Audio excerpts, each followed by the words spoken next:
Hello everyone, this is Simon Stevens from Inception Designs. Today I'm going to be showing you the new Genesis pump kit. This is a very exciting product for us. It's an entry-level pump kit priced extremely competitively at $49.99, but it is feature-packed with a lot of really good technology for a pump kit, and it performs absolutely fantastically. I am very, very happy with how these turned out. Let's show you on the close-up camera.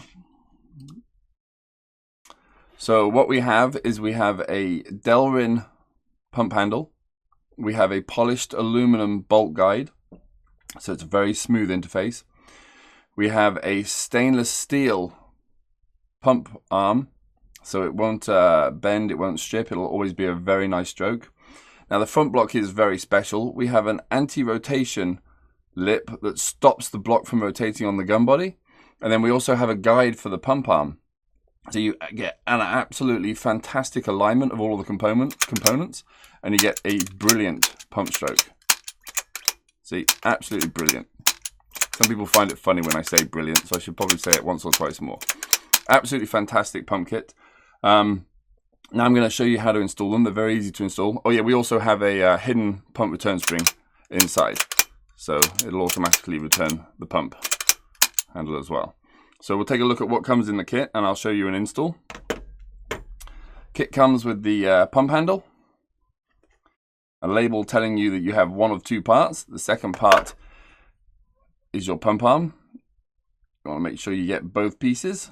Quite important to have both pieces. And now I'm going to show you an install onto one of our FLE bodies. If you open up your pump kit, you're going to have the pump handle, pump guide, with two O-rings. Very important you have one on each side of the pump guide.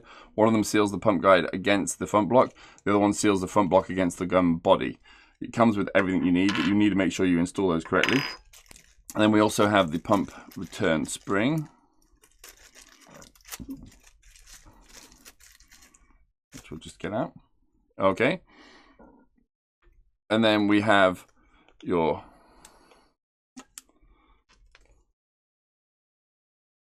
pump arm, or pump rod they're called, and we have protections on the end of the threads of these.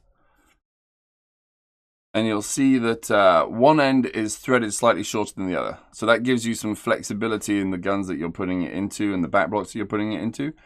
We use the shorter threaded end to screw into the pump handle, and then the longer threaded end goes into the back block. And I'm going to be doing the install today on a FLE V2 body. This one is raw. Let's use this as a learning point. Do not ever install parts onto raw aluminum gun bodies. It's a great way to cause galling and damage. Two pieces of aluminum, when they thread together, can actually gall, which is a molecular fusing of the material, and then the threads will strip. If they're raw, that's very, very likely to happen, so you should never do that. I'm going to do it here because quite literally this is the only full body I have in the workshop right now. So we're going to use this. We're going to be a little bit careful, and we're also going to use it as a learning point to tell you not to ever do this if these are your parts at home. We're going to take a little bit of Dow 33 grease, and I didn't put it behind me, so it's not there. You're going to take the front block off. You're going to put Dow 33 grease onto this front O-ring.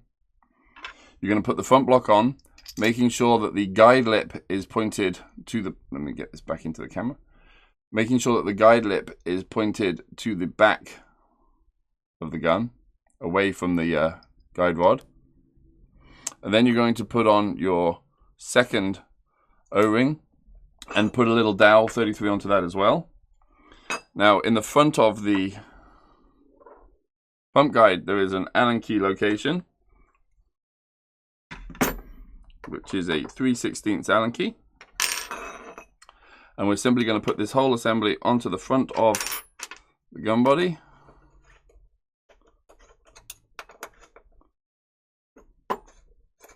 And we're going to screw it down. And that lip will make sure that everything aligns nicely. Make it so you can see that, hopefully. And so that it can't rotate. Make sure it's nice and square underneath. And you want to tighten that down decently.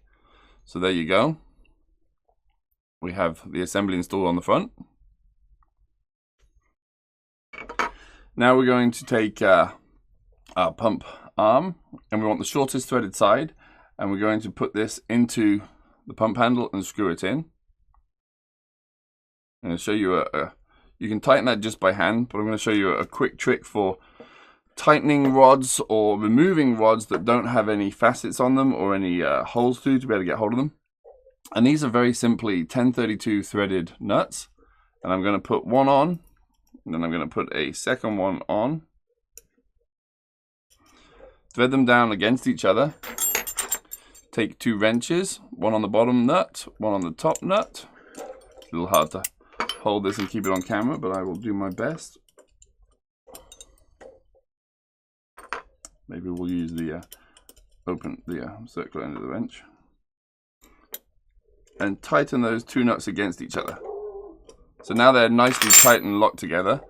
Now you can use the furthest one away from the direction you're going to actually tighten that pump arm in, and the nuts will lock together. So you tighten that down. Try and get this as best on camera as I can. And so you can tighten it down with the furthest one away, and that will tighten in. And if you need to remove it, you actually go to the one closer and unscrew it, and that will allow you to remove it. So you don't end up putting idiot marks onto your pump handle or any of your components. Idiot marks is what we call when somebody takes a pair of pliers and grabs onto the arm and leaves nasty gouges into it. This trick with the 2 nuts makes it really easy to install and remove components. So now I'm going to just undo that. Take my 2 nuts off. Sounds painful. Okay, great. So then we're going to take our pump return spring, put it inside the pump handle, slide the pump arm through the guide, and put it down into the body. So we're looking pretty good. And then we're simply going to take our back block, and we're going to put either blue Loctite or VC3 threadmate onto these threads. I'm a big fan of the VC3 threadmate for this application. We'll put a little onto there, and then we'll put the back block on. Now you are going to have to compress the pump return spring to be able to get the clearance to do this. And it's always harder trying to line things up on camera than it is in person.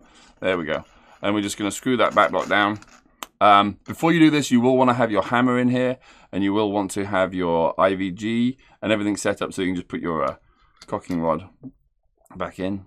So we're going to screw that down so it's tight. And in my case, it's nicely aligned, bottomed out.